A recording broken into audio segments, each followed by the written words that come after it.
Subscribe now and press the bell icon. Never miss an update. வணக்கம் நண்பர்களே.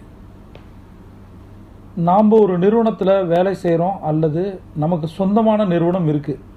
இது எப்படி சக்ஸஸ்ஃபுல்லாக கொண்டு வர்றது? இதற்கு ஒரு தாரக மந்திரம் இருக்குது. என் குரு எனக்கு சொல்லி கொடுத்தது என்னென்னா, mind change. Success secret equal to mind change. Change ரொம்ப ரொம்ப முக்கியம்.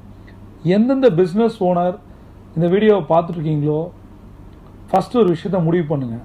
Accept the reality. நாம் எந்த நிலமையில் இருக்கோம் அப்படின்ற விஷயத்தை எழுதுங்க. கடனில் இருக்கோமா அல்லது ப்ராஃபிட்டில் இருக்கோமா, எவ்வளோ டர்ன் ஓவர் இருக்குது, ப்ராஃபிட் அண்ட் லாஸ் எவ்வளவு, உங்களோட பேலன்ஸ் ஷீட் எவ்வளவு, கம்பெனியோட வேல்யூ எவ்வளவு, வரப்போகிற ப்ராஜெக்ட்ஸ், பண்ணிகிட்டு இருக்க ப்ராஜெக்ட்ஸ் ஒர்த்து எவ்வளவு, இது மாதிரி என்னென்ன விஷயங்கள் இருக்கோ based on datas. Accepting the reality